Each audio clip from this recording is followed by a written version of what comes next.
Ladies and gentlemen, the processional.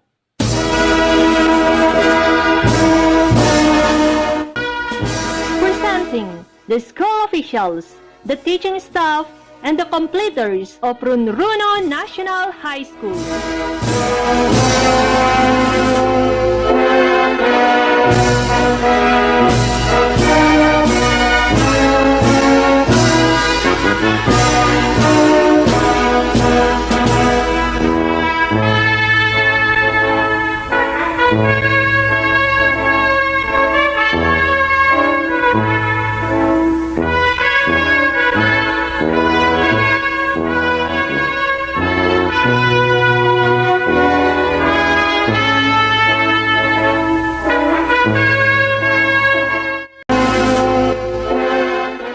At this point, Runruno National High School family is proudly presenting to you its school officials and the faculty and staff.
Today was once the future from which we expected so much in the past. And this event, according to a great educator, is one of the most important milestones in education. It is one of life's chapters that bends our struggles, realities, and dreams. Hence, today marks another day for the completers of Runruno National High School, because today they will receive the prize of standing up against the struggles brought by school year 2020 and 2021 as they pursue their dreams. To our speaker, DepEd, and barangay officials, completers, parents, ladies and gentlemen, Welcome to the first virtual moving up ceremony with the theme Strengthening the Quality of Education Amid the COVID-19 Pandemic. In Filipino, kalidad ng edukasyon lalong patatagin sa gitna ng pandemya. Please rise and unite as a nation in singing the national anthem, to be followed by a prayer voiced by Mrs. Sakia Tascasio, Teacher 1, and the singing of the Vizcaya Hymn and of the Quezon March through an audiovisual presentation. Bayang mag-iliw, kalis ng silanganan, alab ng puso, sa dilim mo'y buhay. Lupang hinirang, tuyan ka ng mag-iing, sa manlulupig, di ka pasisiil, sa dagat at bundok, sa simoy at sa langit mong buhaw. May nilamang tula at awit sa paglayang minamahal, ang sarap ng matawag mo'y tagumpay na naghihiling, ang bituin at araw niya kailan pa may magdidilim. Luha ng araw na luwat at ipagsinta mo ay langit sa piling mo. Ang ligaya dapat may mga api, ang matay ng dahil sa'yo.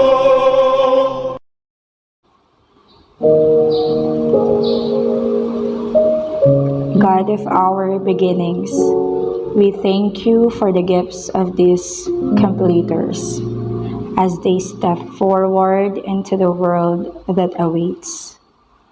Comfort their fears with the full knowledge of your divine presence. Guide their feet as they move through life, protecting them from the pitfalls of darkness.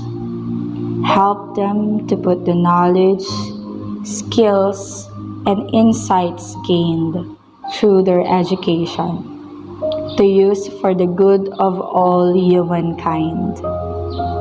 Inspire them to believe in the goodness of life, even when faced with challenges and difficulties during this pandemic. As they commence with their lives, may they grow ever more grateful and wise. May the road before them be paved with joyous opportunities that bring honor and glory to you. In the precious name of Jesus, we pray. Amen.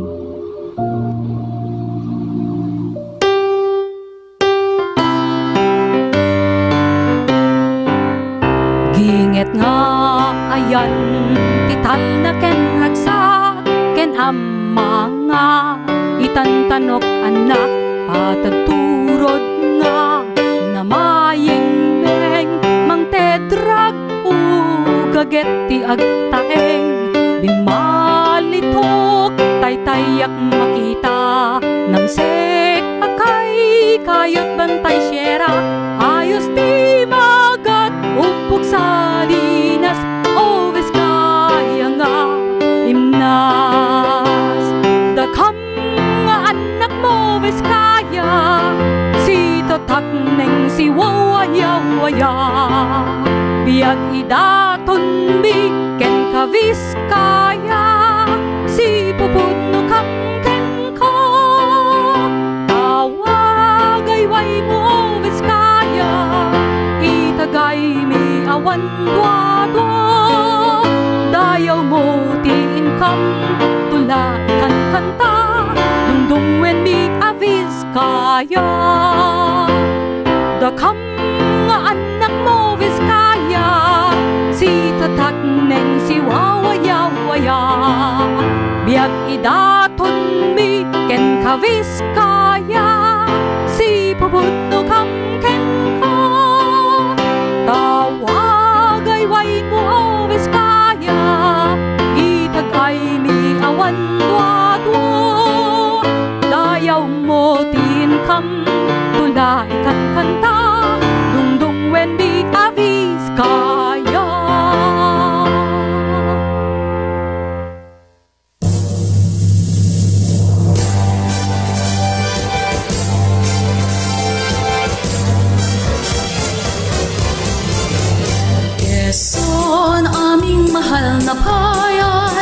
kaming mga anak mo ay nagpupugay. Aming kakayahan at katalinuhan, mga tagumpay namin sa iyo'y iniaalay. Sa ganda ng iyong kalikasan, ang lahat ay namamangha. Dalisay na tubig sa mapalyaw at lintungan, biyaya para sa ating kapakanan. Himig ng pagbubunyi, bayan ng Quezon ating itaniyag. Magsasakat, mangingisda, manggagawat, profesional, mga kabataang mag-aral. Sama-sama nating isisigaw, mabuhay ka, Quezon, aming bayan. Malinis na ilog ang nadalan, daloy nito ay ginhawat biyaya. Sa malawak na maisan at berdeng palayan, sa mabungang puno at malagong gulayan. Sa maunlad na gawing silangan, may likas na yamang mineral. Gintong taglay nito, tunay na pakinabang, ito'y ating kayamanan. Himig ng pagbubunyi, bayan ng Quezon ating itaniyag. Magsasakat, mangingisda, manggagawat, profesional, mga kabataang mag-aaral. Sama-sama nating isisigaw, mabuhay ka, Quezon, aming bayan. Mabuhay ka, Quezon, aming bayan.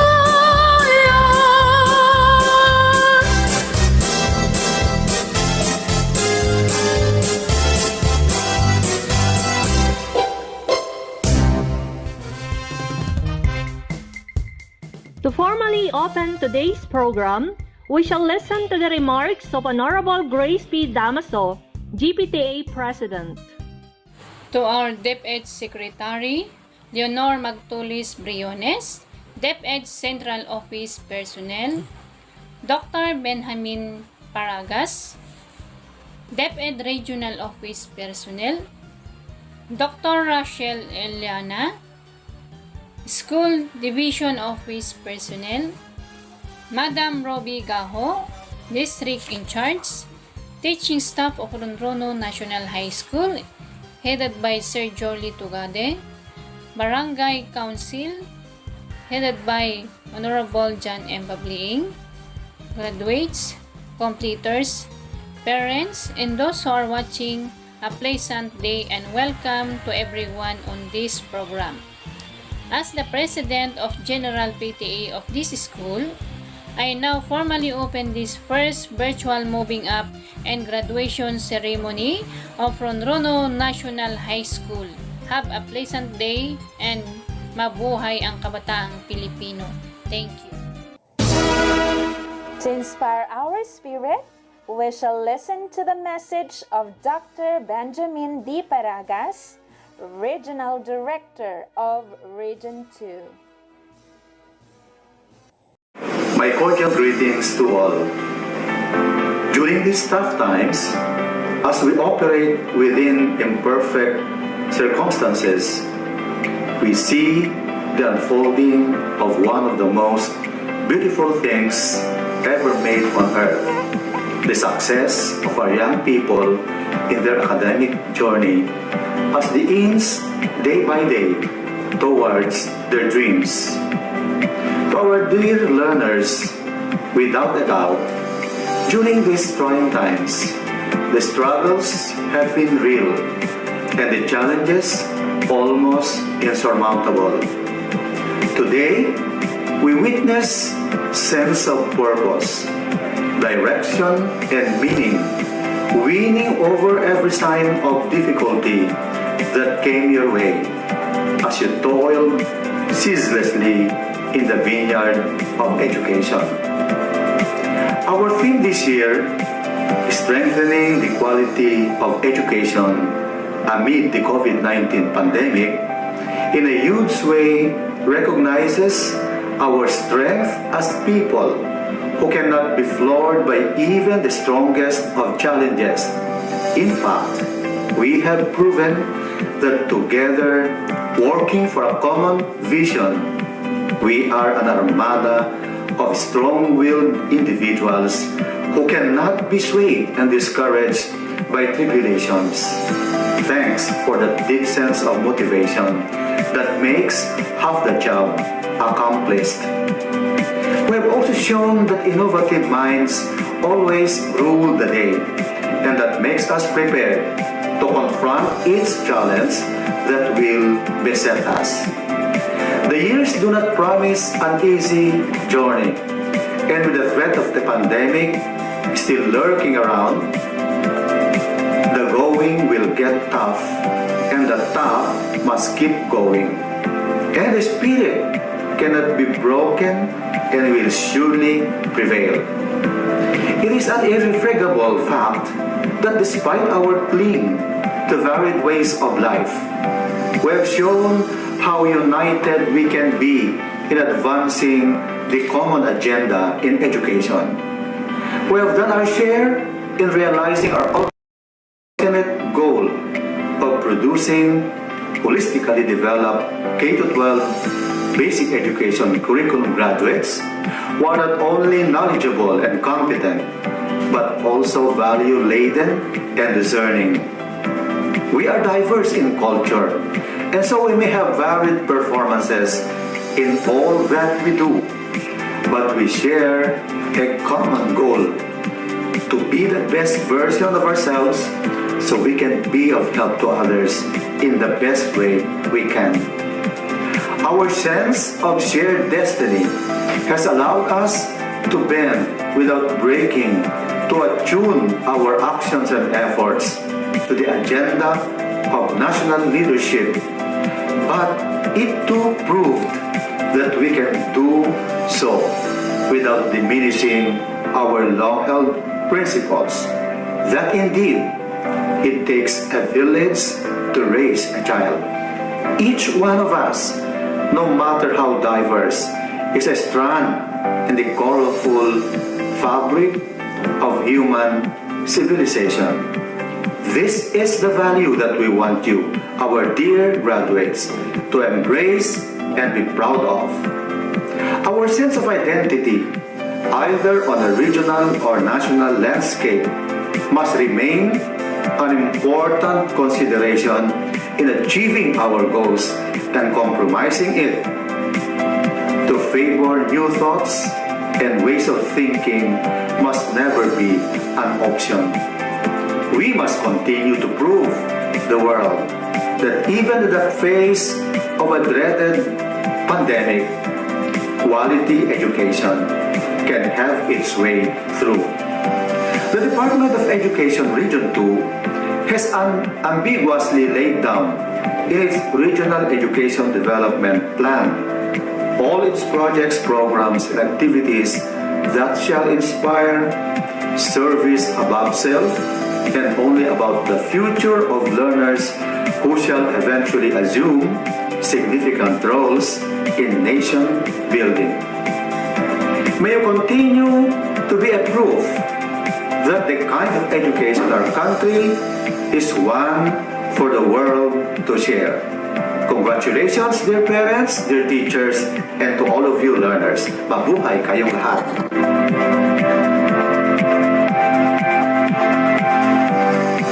Let us continue to be inspired by another message from the Secretary of the Department of Education, Madam Lenore M. Briones.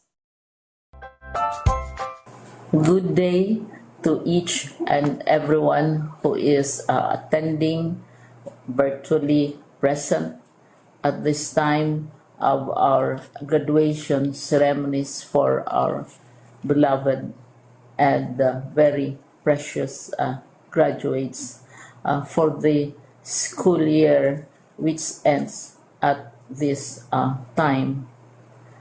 First of all, I'd like to greet the parents and family members without whose sacrifices, whose reminders, and whose participation in the learning process for our graduates have resulted in this culmination program.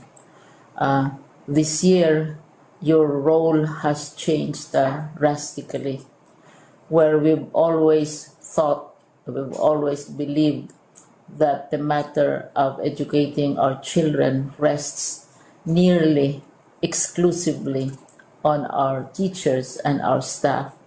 This time, you parents, you family members, you who are in the households of our learners have expanded your role and contributed to this wonderful day wherein finally our learners are graduating in this culmination exercise. So congratulations, because this year has not been very easy, has not been a picnic for our teachers, for our family members, as well, especially the parents, mothers, fathers, sisters, brothers, and all who have contributed to the achievement of our learners at this time. So, maraming salamat at congratulations, parents and family members. Mas malaki ang role ninyo at this time compared to earlier graduation exercises. Secondly, I would also like to greet our teachers, without whose very careful review and careful supervision of the work of our pupils and our learners, this event would not be taking place at all. And so thank you, teachers. Your role has also expanded, in addition to seeing to it that the modules are faithfully followed, the assignments are correctly implemented, and the learners are truly learning. And you have had to deal with new ways of assessing the performance also of the learners. So congratulations, teachers, for enduring, for your patience, for your love for our learners, and your willingness to engage in a way and methods of teaching which are different from those which are used to. Assessment must have been especially difficult for you, especially since you were not able to see most of the time our students in face-to-face meetings, and most of the meetings, of course, were virtual. We'd also like to thank the local government units for their interest, for their cooperation, and for their continuing contributions to the needs of education, even as our children do not go to school. Your donations of material as well as financial resources at this time are most welcome, and your advice has been taken seriously not only by our teachers, by our school officials, but also by our officials in the Department of Education. We continually talk with local government units, especially in times of disaster, in times of great need for classrooms, for space, and for responses to unforeseen emergencies. Thank you, local government units. But of course, most of the congratulatory greetings fall on the deserving graduate. Each and every one of you is truly special. You are different from the other graduates who have passed through the portals of your school. You went to school practically without seeing your teachers, if at all. You went to school with your parents, your mothers and your fathers hovering over your shoulders and seeing to it that you are able to complete your assignments. You are completing your studies at a time when examinations and assessments are different. You are culminating these long months of hard work at this time, even as you have to do family chores, even as you are distracted, and even as your world has turned upside down, and it seems and it appears as if we don't know what the future holds and what will happen next. But you have persevered, and now you are ready to graduate. And therefore, you deserve each and every bit of congratulations from us in the Department of Education, from your parents and family members, your teachers, from the officials in local government, as well as in the parent teachers associations. You deserve each and every single congratulatory pat on your back, each hug virtually, of course, and each greeting, which I am sure you are also receiving virtually. I don't know if you will remember this event many, many years from now. I have tried to recall myself who our graduation speaker was when I finished high school and when I finished my college studies. All I remember is that the graduation speaker was someone important, someone who was invited because that someone is supposed to give a message. What was more important to us graduates at that time was the excitement of the celebrations, the happiness and the joy of our parents, the sadness of parting from our classmates and from our teachers, and the enjoyment of all the graduation events that usually take place come commencement day. When I was a college student, we had a series of events which were designed to embed in our minds, which were designed to help us remember and not forget our days in college. We would spend one whole day going around the campus, visiting the classrooms, saying goodbye to our teachers, and sharing memories. We would have bonfires to say goodbye to each other. We had baccalaureate services where we committed ourselves to God and we prayed for guidance when we go out into the world.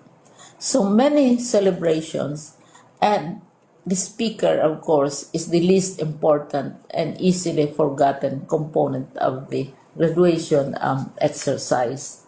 Nonetheless, I will exert all efforts to share with you what I see are things or issues which a graduate should remember and recall. I have said that you are very special. You are very different. You are pioneering. There has been no other class like your class. There has been no other graduate like you as a graduating student, because you are the very first graduate of the blended learning response to education in the Philippines. And so you ask yourself, what awaits you in the world outside? You can either work, because the kind of curriculum you survived and underwent as a student will enable you to go to work if you wish to go to work.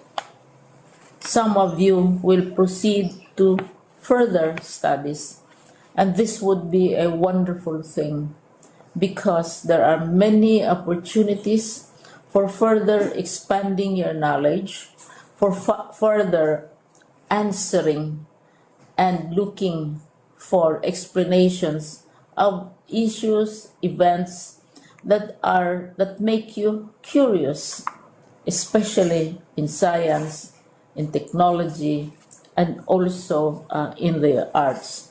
So you can work, you can go to further studies, and perhaps some of you will settle down, hopefully not too soon, so you can pursue what you really want to do.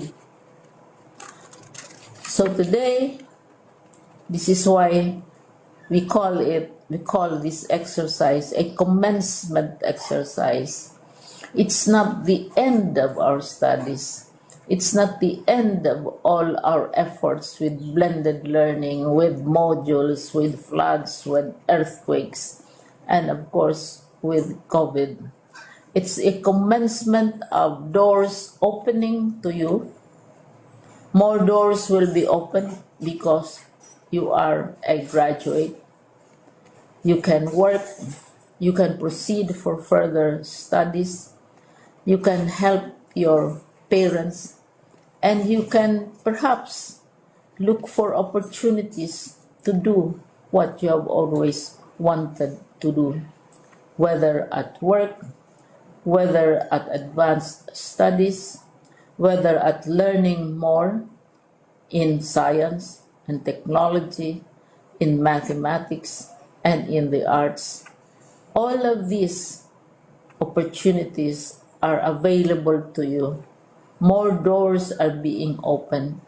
I hope you will select the door which arouses your curiosity, the door which will help you know more about this world, and the door which will allow you to contribute to the development of our country and contribute whatever we can to solve our problems and our challenges.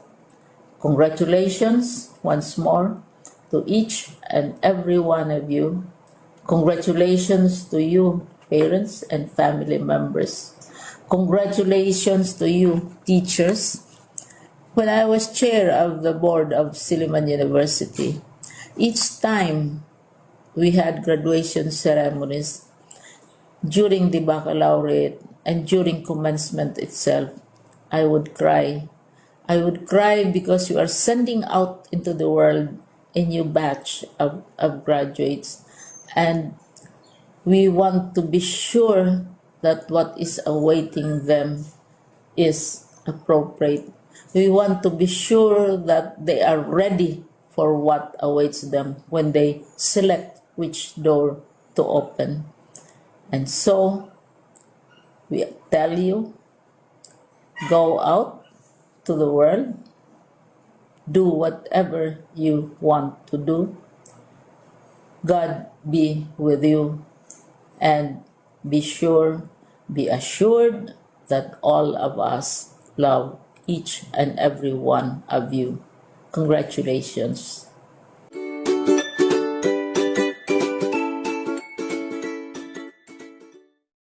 Ladies and gentlemen, Mr. Jorly R. Tugade, Secondary School Principal 1, will now present and certify this year's candidates for completion, ready for the acceptance and confirmation of Ma'am Rubilin C. Gaho, Quezon District in Charge, and a message of challenge of Dr. Rachel R. Liana, OIC Office of the Schools Division Superintendent.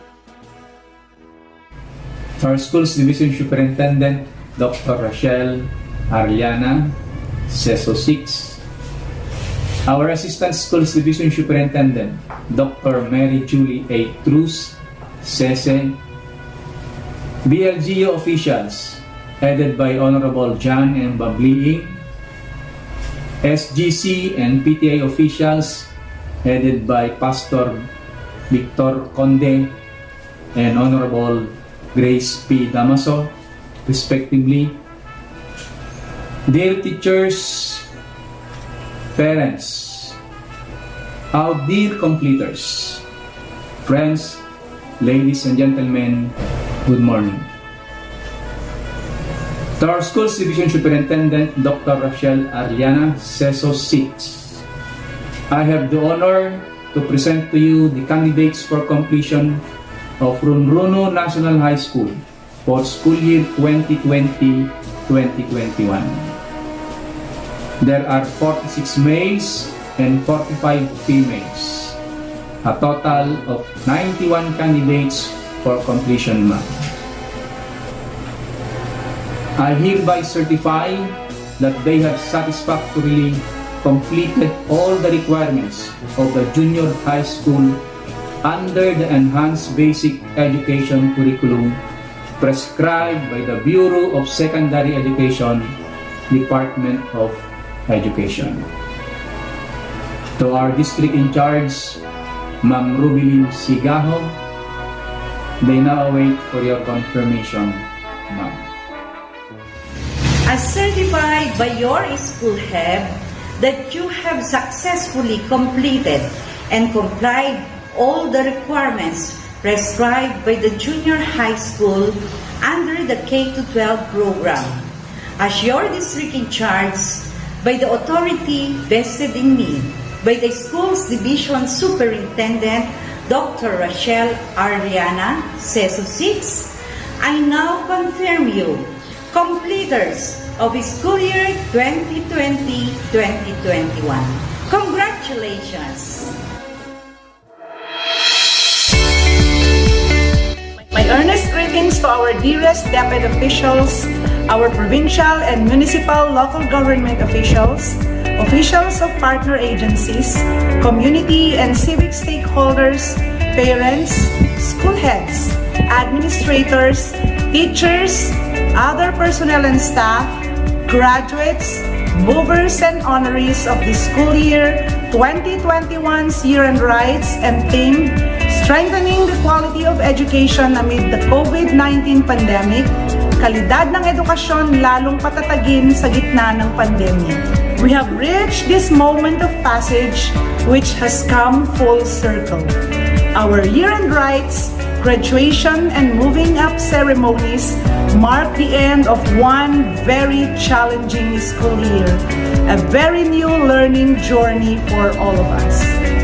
The mixed feelings of apprehension and excitement are our companion as we finally grasp the fact and the reality of what we have endured, as we now leave one phase and are about to step into another new front line, to face new set of challenges, hardship and fears, yet also chances and opportunities as we pursue further our educational vision, goals, and dreams. Though posed with challenges of today, the volatile, uncertain, complex, ambiguous, and digital world, and the test and trial of COVID-19 pandemic, we still claim the victory of a very fruitful year. Whether we celebrate individually, as a family, or as an institution, our achievement of a successful educational year of hurdling obstacles speaks of a milestone that is a testimony of our ability to survive, adapt, and grow. Our Year-End Rights celebration is a great occasion to gather. Together, we look back to the past and gaze hopefully to the horizon of a bright future. As an educational institution, we did our share magnificently, superbly. We continued the full implementation of our K-12 basic education program through the delivery of the most essential learning competencies and the 21st century teaching turned community and home-based learning through our printed modules and digital technology. We manifested innovative and principled leadership in schools with our school heads and teachers moving heaven and earth so that they may serve and deliver the necessary self-learning modules and learning activity sheets our learners need.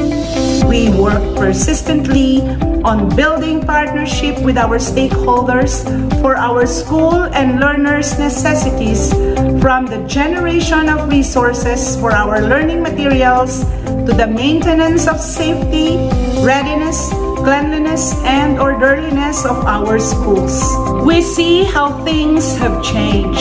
Today, growth and positive shift and transformation brought by the pandemic times are evident in our schools, in the way we serve and deliver.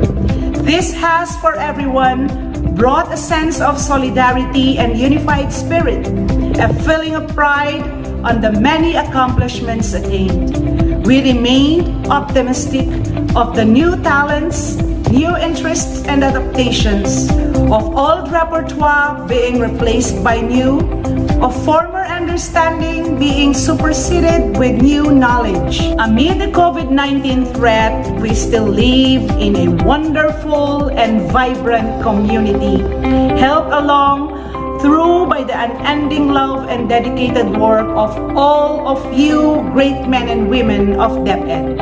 Our Assistant Schools Division Superintendent, our chiefs, supervisors, specialists, school heads, head teachers, master teachers, other teachers, related teaching and non-teaching staff. I always say that an institution can only become as great as its people. Evidently, SDO Nueva Vizcaya have formed a roster of accomplished individuals that you are today, making true of our vision of a great Department of Education. We too pay tribute to the effort and sacrifices and love of our parents, our local government, unit and barangay officials have exemplified this special school year. We express appreciation to these empowered individual contributors who took the chance as opportunity to be of greater assistance to our school and community. Let these noteworthy actions from these commendable people be a legacy of brilliant and steadfast service. May it flourish and may it propel the succeeding school years to glorious feat and triumph. For those key actors to derive inspiration from in vanquishing present challenges and actively shaping a brighter future for our Novo Vizcayano children. This year's graduation and moving up is also a time of celebration and thanksgiving. Dear movers and graduates, our young people who are our hope, look back with joy and gratefulness to the sacrifices made and resilience exhibited during this year's challenging time of COVID-19 era, of no class, face-to-face interaction, of social distancing and face masks, of modules with its production, delivery, and retrieval, of radio-based and TV-based instructions, of lessons using tech gadgets, of virtual classes and online monitoring, of mobile teaching, home visitation and class homes, of your parents as teachers, and many more new instances of engagement so that your education will continue. You celebrate with pride at all that you have accomplished, experienced, learned, and overcome, and thank the Lord and all the people who have helped and supported you along the way, especially your parents teachers, relatives, and friends. Today, you, dear graduates and movers, should also look forward with confidence, for you are tested by the conditions of the time. Go forward, onward, and toward to use all your gained knowledge and experience, talents and abilities, all your creativity and energy honed by this pandemic situation to find a way to continue to enrich and better yourself so that you can contribute meaningfully to your community tomorrow. As Nelson Mandela said, education is the most powerful weapon which you can use to change the world. It is a bright path ahead of you. May our dear God bless you always, and my heartfelt congratulations. We at the Department of Education, SDO Nueva Vizcaya, are proud co-workers and witnesses as we again reach this part of the year with so many harvests and accomplishments and much to celebrate. I wish you a happy day and a meaningful gathering. Long live everyone. The Bible says, in God's time, He will make things beautiful for you. Now is the time for the students to harvest the fruit of their hard works and patience in their academic and extracurricular activities. Ladies and gentlemen, the awardees. The awardees will be called in alphabetical order. Barnasan Fatma Nejunba C. with honors.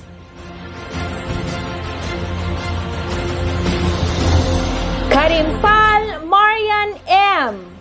with honors.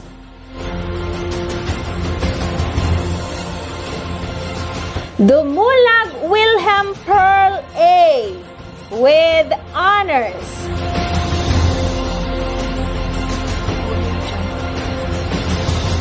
Guwai Kate Daphne C. with honors. Hermona Diana D. with honors.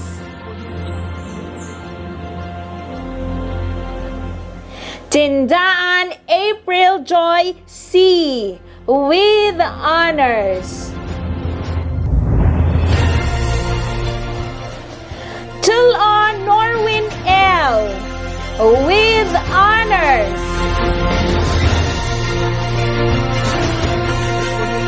And Ventura Florida R. with honors.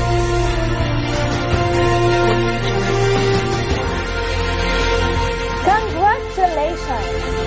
Recognizing your efforts, hard works, and patience, after all, are more precious than gold, and are sweeter than honey from the comb.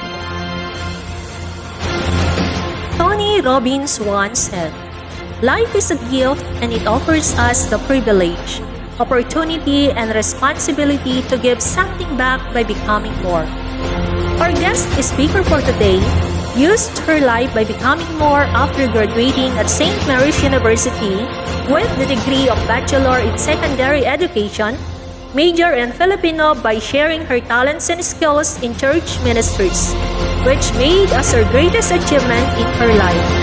She is the daughter of Mr. Brio Fabian and Mrs. Susan Fabian. When opportunity knocked at her door, she grabbed it and first taught in a private school at Kawayan City, Isabela in the year 2015 to 2016. She then transferred to her hometown and worked as a data entry clerk at FCF Mining Company, and then continued her calling as a teacher at Runrunan National High School in 2018 until now. I am honored to present to you the simple and God-fearing woman of Sitio de Pilipig, Runruno, Quezon, Nueva Vizcaya, Miss Richelle A. Fabian.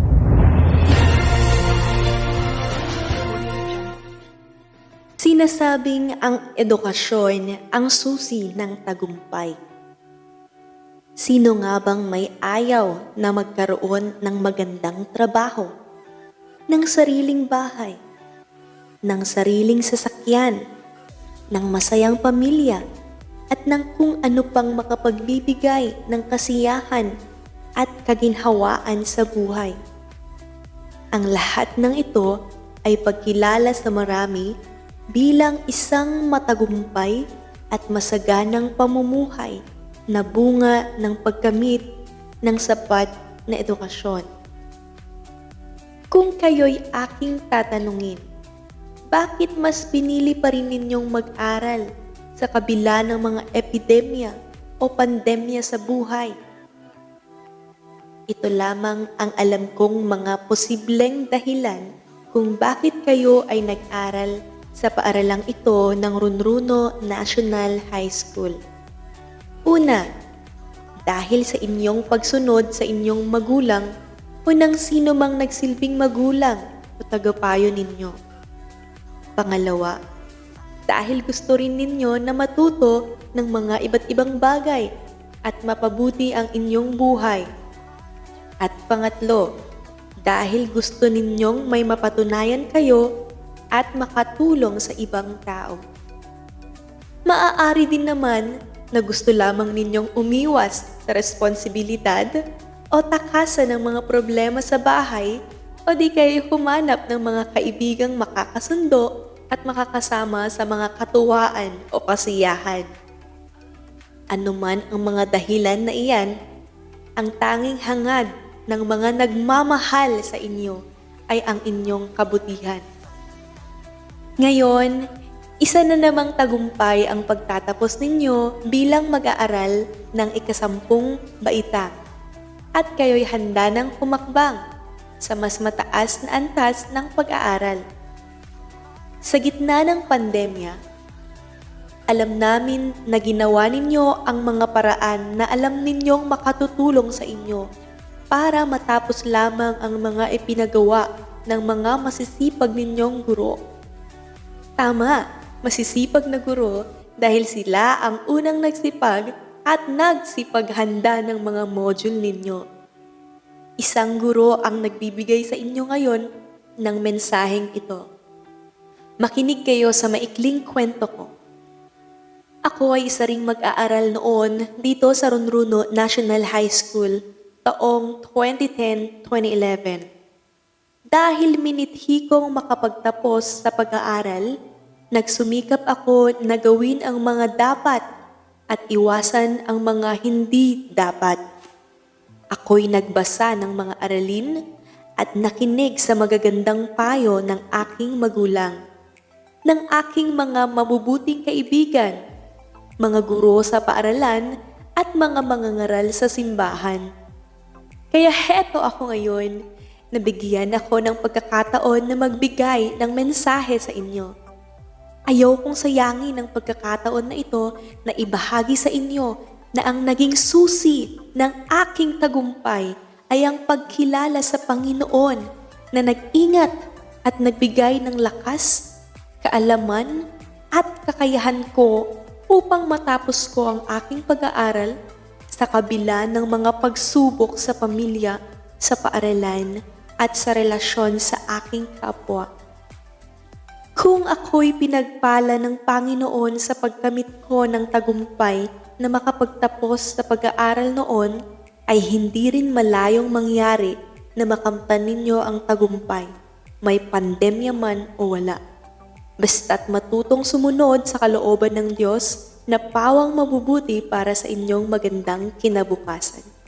Sa inyong lahat, mga mahal naming mag-aaral, mga magulang, at sa lahat ng naging katuwang ng mga mag-aaral, isang masayang pagbati mula sa Kagawaran ng Edukasyon, Pandibisyong Sangay ng Nueva Vizcaya, Runruno National High School. Pagpalain at ingatan tayong lahat ng Panginoon. Maraming salamat sa pakikinig. May we now have the advisors for the distribution of certificates of completion to our completers.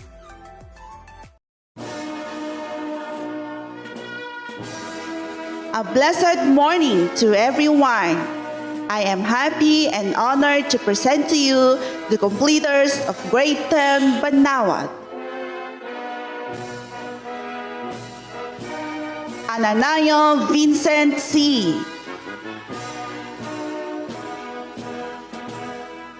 Basilio Nathaniel D.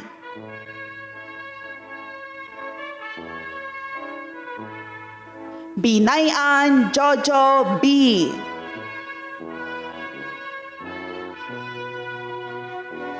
Kalulot Jester A.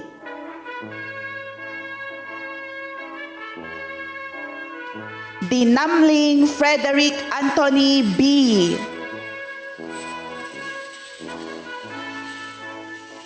Dumaging Kurt Dave D.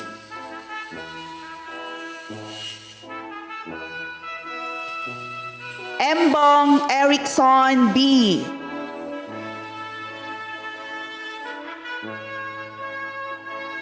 Kilyawen Archie E.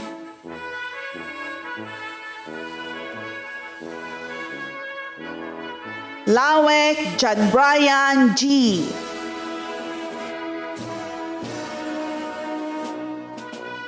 Mariano Joven Dave A.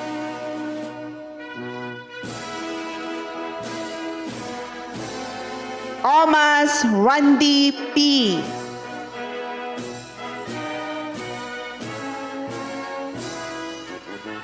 Rafael Jesse Chris K.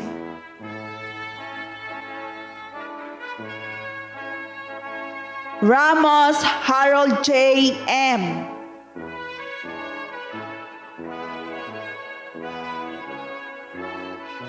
Sindak Neil Michael N.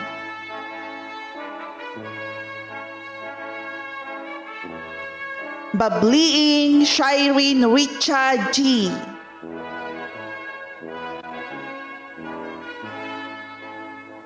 Binbinon Shikaina V.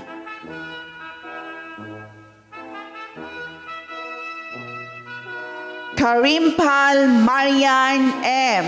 with honors, the daughter of Mrs. Melanie A. Mayangao and Mr. Marshall E. Karimpal.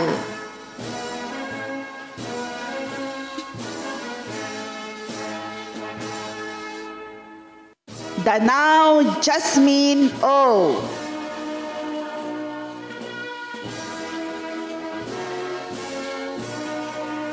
Dipagal Frenaline I.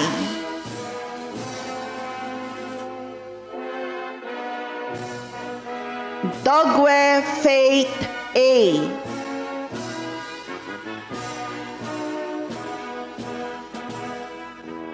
Hermono Diana D. with honors, the daughter of Mrs. Maribel P. de la Peña and Mr. Sevillano A. Hermono.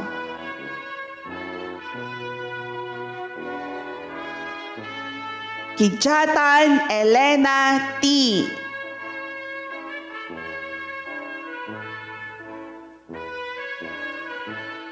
Lanusa Desaline N.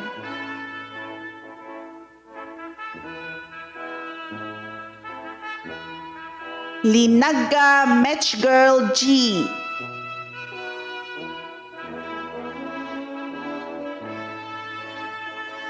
Matijo Guillermo Joy B.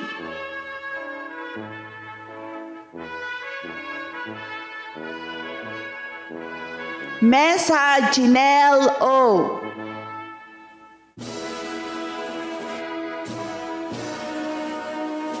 Naupo Geraldine B.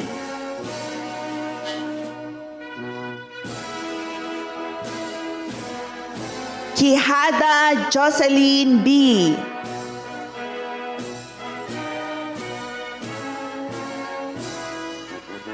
Sebastian Rose Ann C.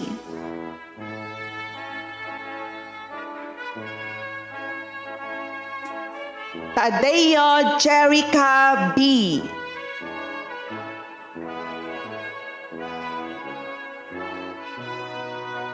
Tindaan April Joy C.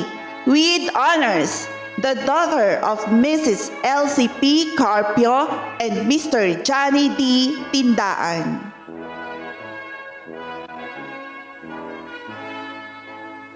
Vicente Charlene M.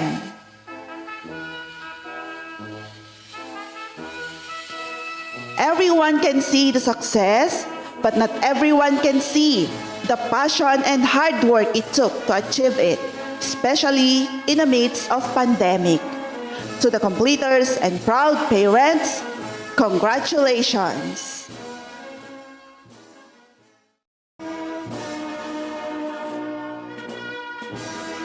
I am proud to present to you the completers of Grade 10 Rang I. Bayaksan Sandro D.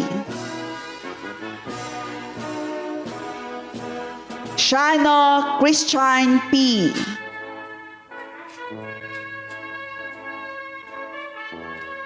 Conde Roosevelt Mark P.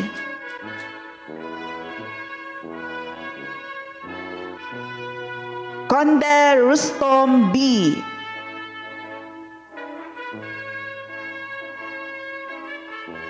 Damaso Jessery P.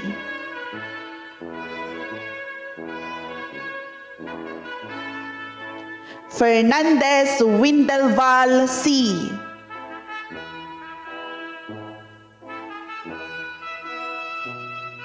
Flores Cristobal G.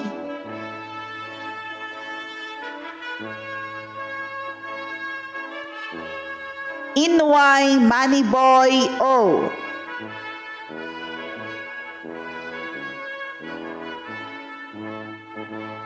Jornation Mike Jason G.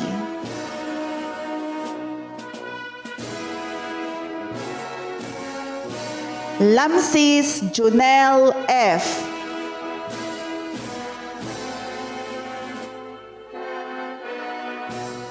Mangili Randy P.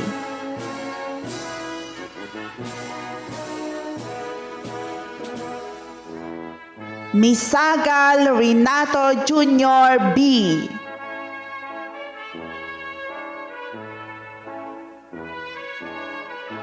Nginhayan Ian I.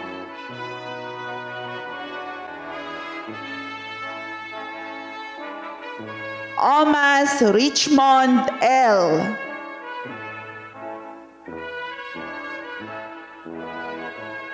Rafael Dominic V.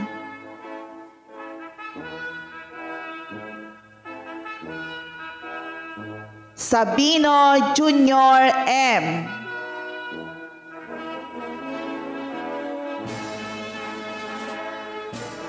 Tulon Norwin L.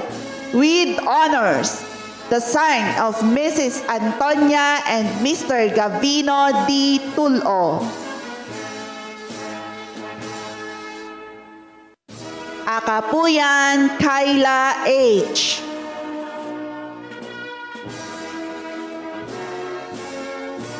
Banasan Fatma Nejunba C. With honors, the daughter of Mrs. Marites and Mr. June A. Banasen.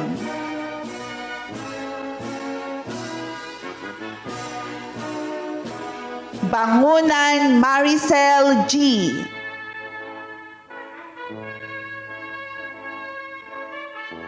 Bayaksan Desiree A.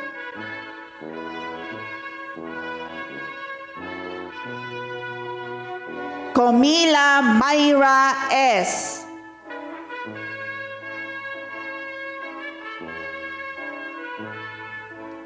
De Guzman Devora S.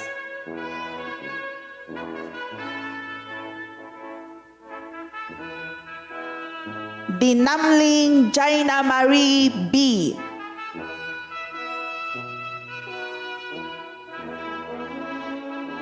Eranista Corinne May B.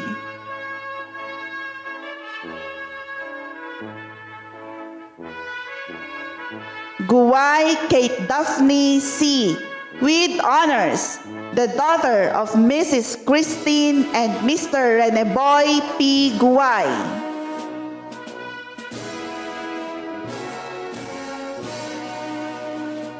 Lamsis Shanri A.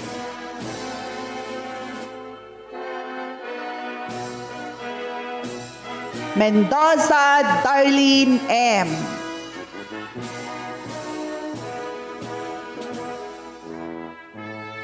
Rebalde Dimple May B.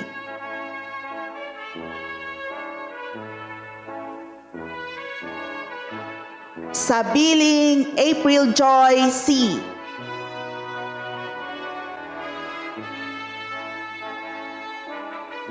Ventura Florida R.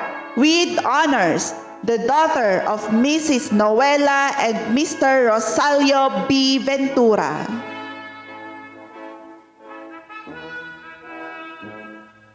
We may live in an age of instant messaging, instant gratification, and Instagram, but there is no way to short-circuit the path to success. Borrowed from Tory Birch. To the completers and proud parents, congratulations!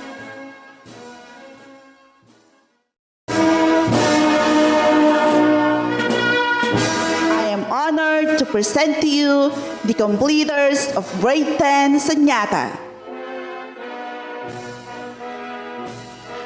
Aquino Mike Angelo L. Baronia Lorwen P. Kalub Leo Jan S.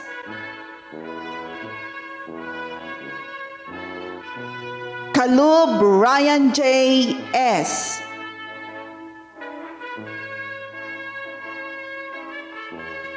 Comila Jan Aristotle P.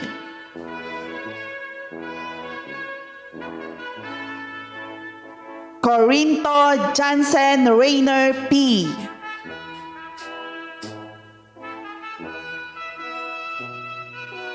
Dapita Daniel L.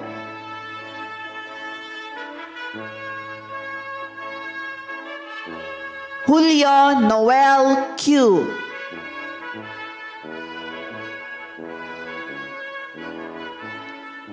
Julio Reggie C.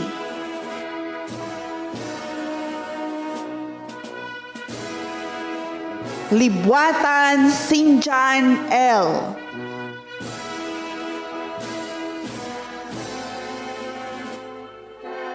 Lucero Mark Kelvin M.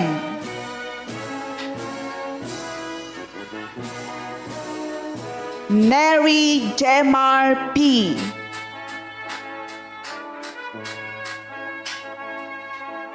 Nisperos Janmark B.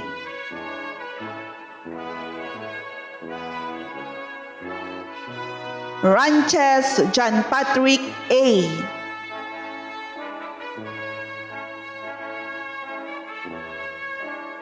Sakdalan Chat Denver S.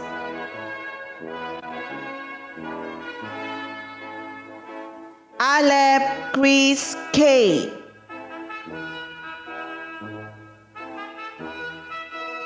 Bayun Maridel C.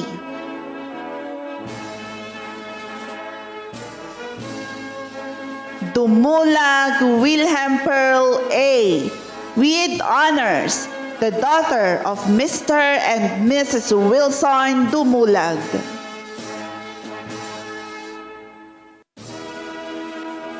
Francisco Josel T.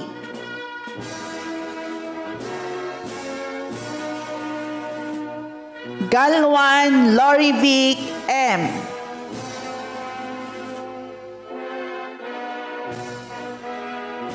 Gavasan Jasmine S.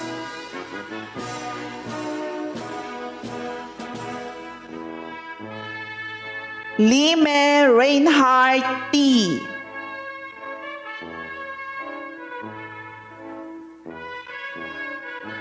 Nayusan Gemaline A.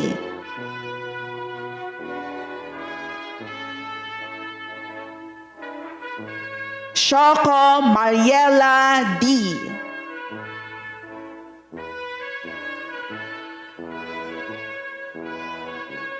Tasho Lesline B.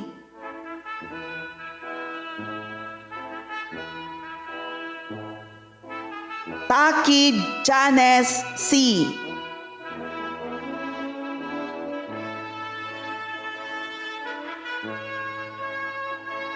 Tindaan Mayla D.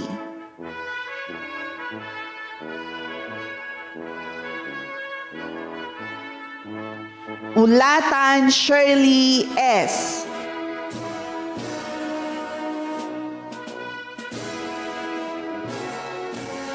Take pride in how far you've come.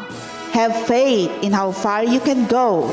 But don't forget to enjoy the journey.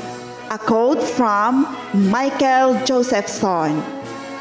To the completers and proud parents, congratulations. At this juncture, we'll be listening to a message from the Grade 10 representative, April Joy Carpio Tindaan, a completer and with honors. A wonderful day for all of us. This is the day that we are waiting for.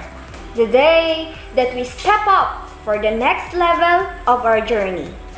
As a student, I know that all of us experience hardship in terms of modular learning and how to work and study at the same time, especially those working students that manage their time in studying and working. Because of this pandemic, we learned more about life. Sometimes we feel hopeless because of problems that come in our lives. We feel that we're not good enough, and we try our best for the best version of ourselves. My motto in life: please put it in mind that education is the most powerful weapon which we can use to change the world. These words motivate me to continue my dream and study harder. Persuade myself that I can do better even if it's hard. I always smile, laugh, showing the best version of mine, telling that this is who am I, that want to encourage my fellow learners that whoever you are, you have the best version of yourself, that no one can drag you down. I admit that I am a very showy person, and that is the real me and no one else. I am not ashamed about myself because I know that this is who am I, and I don't want to change myself for anyone to get their attention and like me back. But I want to make them realize that showing your real version is a real strength and acceptance. I just want to convey that your strength is yourself, and making your strength stronger will lead you to be a successful person, and not only in our society, but also for the development of our country. Because the youth are the hope of the nation. Studying is a process of learning, and learning leads us to the best education, and hardship is a part of success. Fellow completers, congratulations! Keep the fire burning.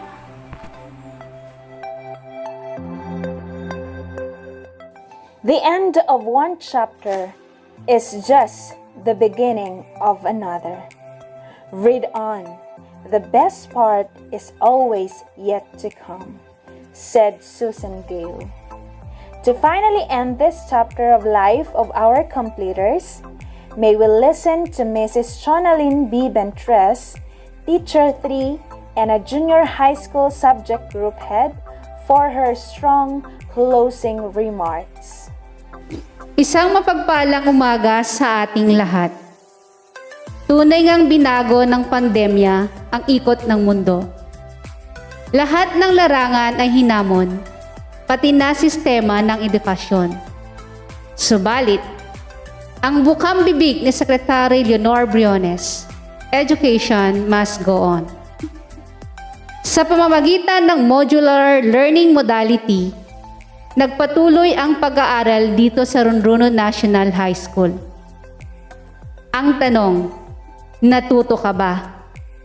Ang sagot ay nasa sa inyo. Depende kung paano mo tinanggap at isinagawa ang pagkatuto. Sa kabila ng puyat, pagod, minsan o madalas reklamo, heto, natapos ang school year 2020-2021. Tapos na rin kayo sa junior high school at tataas sa level ng senior high school. Kaya nga naman sa sandaling ito, sa ngalan ng Runruno National High School, sambit ko ang pasasalamat sa matagumpay na paglalakbay sa gitna ng pandemya. Una, sa mga magulang o guardians sa paggabay at pag-alalay sa mga anak sa kanilang pag-aaral. Pangalawa, sa inyong mga mag-aaral sa pagyakap sa mga modules at patuloy sa pagkatuto. Pangatlo, ang mga barangay officials na naging kaagapay at suporta ng paaralan upang madala at may parating ang mga modules sa lahat ng sityo ng Runruno, pati na sa Caloocan, Daruba, Taji at Binugawan. Susunod ang mga alumni, stakeholders at lahat ng donors ng coupon bands at printers. Panghuli, ang Runruno National High School faculty and staff para sa panahon, pagod at serbisyo sa patuloy na edukasyon ng mga mag-aaral. Kasama na dito ang paghahanda ng first virtual moving up ceremony na ito. To all of you, a million thanks. Higit sa lahat sa ating poong may kapal na nagbigay ng katatagan ng loob at katinuan ng isip ng bawat isa sa panahong ito.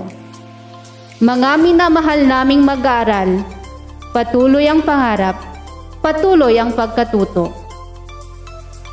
Magbago man ang takbo ng panahon at sitwasyon, edukasyon pa rin ang kasangga at armas para sa tagumpay. Benjamin Franklin once stated, "An investment in knowledge pays the best interest." Binabati ko kayo at mabuhay tayong lahat. Again, congratulations to our completers. We wish you all the best in your future endeavors. Mabuhay ang lahing Pilipino, mabuhay kayong lahat.